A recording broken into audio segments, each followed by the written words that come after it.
శ్రీవల్లి చేసిన మోసాన్ని తట్టుకోలేక ఆత్మహత్య ప్రయత్నం చేసిన చందు.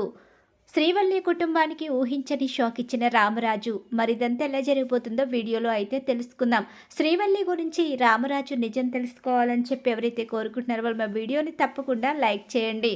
ఇక ధీరజ్ అన్న మాటలకి బాధపడుతూ ఉంటుంది ప్రేమ. అయితే ఇక్కడ వల్లి కూడా తన వాళ్లతో గొడవ పెట్టుకుంటూ ఉంటుంది. ఏదో రకంగా నా కాపురాన్ని నిలబెట్టుకుందామంటే మీ ఇద్దరూ కలిసి నా కాపురాన్ని కూల్చేశారు, అబద్ధాల మీద అబద్ధాలు చెప్పి నా జీవితాన్ని నాశనం చేశారు అంటూ వాళ్ళిద్దరి మీద విరుచుకు పడిపోతుంది. ఇక వల్లి అది కాదమ్ముడు అని ఎంత చెప్పాలని చూసినా ఏడుస్తూ ఉంటుంది. తన కాపురాన్ని ఎలా నిలబెట్టుకోవాలో అర్థం కాని అయోమయం పరిస్థితిలో ఈలోగా ప్రేమ దగ్గరికి నర్మద అయితే వస్తుంది. ప్రేమ ఏంటి అలా ఉన్నావని అడుగుతూ ఉండగానే ఏమీ లేదని ప్రేమ చెప్తూ ఉన్న నీ మొహంలో బాధ నాకు కనిపిస్తుంది. ధీరజ్ ఇంకా నీ విషయంలో కోపంగానే ఉన్నాడని అర్థమవుతుంది. ఏదో ఒక రోజు ఖచ్చితంగా ధీరజ్ కూడా నిజాన్ని తెలుసుకుంటాడు. చందు బావకి నిజం తెలిసింది, అలాగే అత్తయ్యకి నిజం తెలిసింది. ఇక ధీరజ్ కూడా నిజం తెలుసుకుని నీ తప్పేమీ లేదని అర్థం చేసుకుంటాడు. అంతవరకు కాస్త ఓపికగా ఉండాలి అని చెప్పేసి నర్మద అయితే చెప్తూ ఉంటుంది. ఇక తర్వాత ఏమో ఎప్పటికి ధీరజ్ నిజం తెలుసుకుంటాడో నాకైతే చాలా బాధగా ఉంది. ధీరజ్ జీవితంలో నన్ను క్షమించను అంటున్నాడు అని చెప్పేసి బాధపడుతూ ఉంటుంది. ఇక ప్రేమ నేను ఈ కుటుంబం కోసమే ఏం చేసినా ఈ కుటుంబ పరువు ప్రతిష్టల కోసమే చేశాను. అది అర్థం చేసుకుంటే చాలు. ధీరజ్కి దూరంగా నేను బ్రతకలేను. ఒకప్పుడు వాడంటే నాకు పడేది కాదు. వాడికి నాకు ప్రతిరోజు గొడవలు మాత్రమే జరిగాయి. కానీ వాడు ఎప్పుడైతే నా మెడలో తాళి కట్టి నన్ను భార్యగా స్వీకరించాడో ఆ తర్వాత వాడి గురించి, వాడి మంచితనం గురించి నేను తెలుసుకుని వాడితోనే జీవితాన్ని పంచుకోవాలి అనుకున్నాను. వాడే సర్వస్వంగా బ్రతుకుతున్నాను. అలాంటి ధీరజ్ నన్ను అర్థం చేసుకోకపోతే ఇంకెవరు అర్థం చేసుకుంటారు?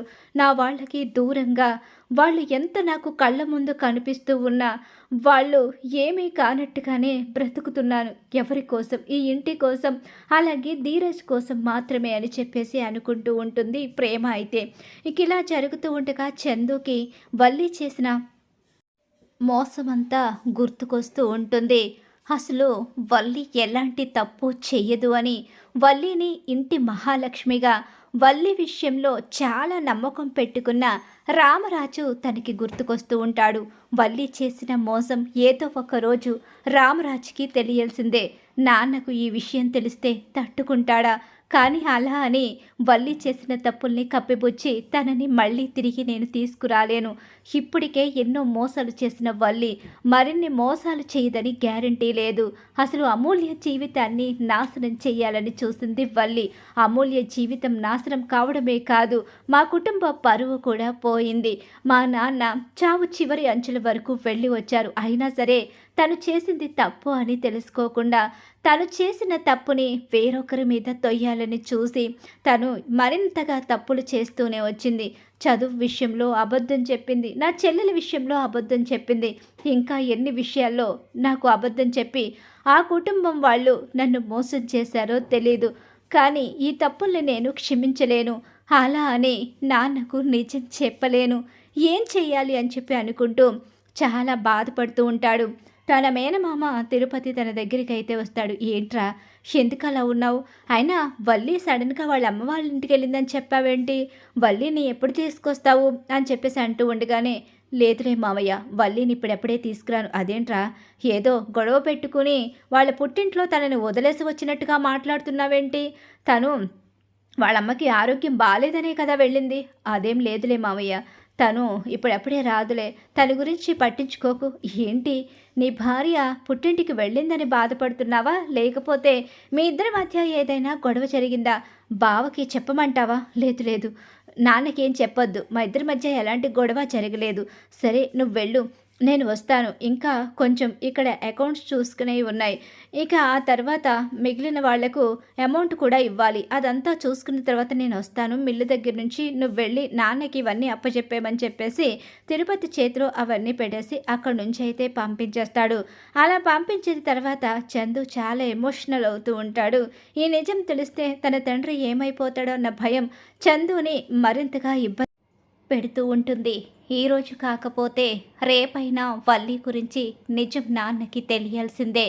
అలా అని నాన్న ముందు ఇన్ని రోజులు వల్లి గురించి నిజం ఎలా తెలుసుకోలేకపోయాను అనే విషయాన్ని తలెత్తుకుని చెప్పలేను.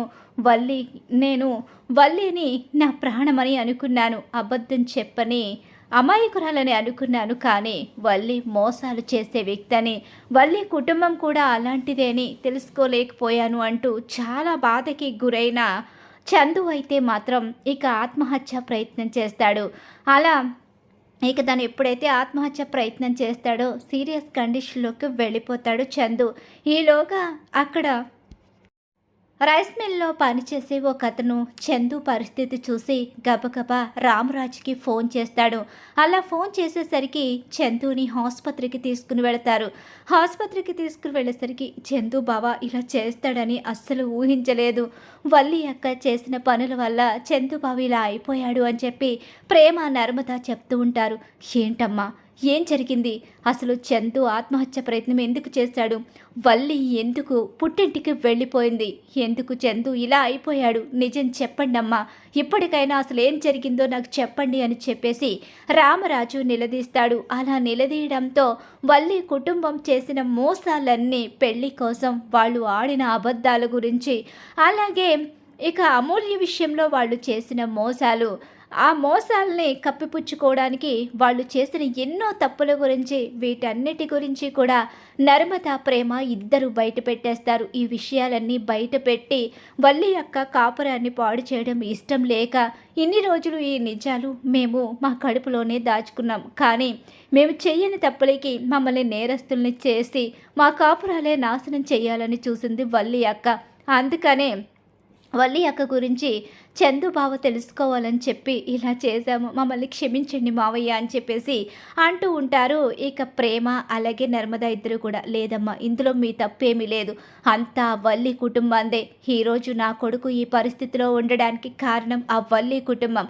భాగ్యం అలాగే తన భర్త ఇద్దరు ఏకమయ్యి అసలు డబ్బు లేదని చెప్పకుండా డబ్బు ఉన్న వాళ్ళలా నమ్మించి, ఆ తర్వాత డబ్బు పోయింది అన్నట్టుగా మనల్ని మోసం చేసి చందుని ఈరోజు ఈ పరిస్థితికి తీసుకొచ్చారు. ఇంటి మహాలక్ష్మి అనుకున్నాను, అబద్ధం ఆడడం తెలియని అమాయకురాలు అనుకున్నాను. కానీ మోసాలు చేసి ఇంట్లో అడుగుపెట్టిన ఆడదని తెలుసుకోలేకపోయాను.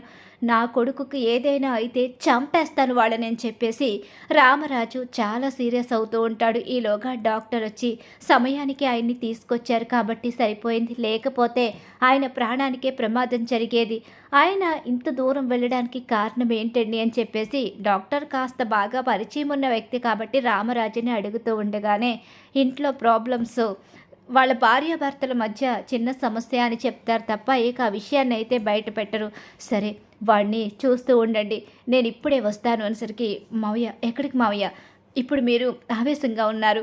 లేదమ్మా, నేను ఎవరికి ఎలా బుద్ధి చెప్పాలో అలానే చెప్తాను. నా కొడుకుని మోసం చేసి నన్ను ఇంతగా మాయ చేసిన వాళ్లను నేనేం చేస్తానో నాకే తెలియదు.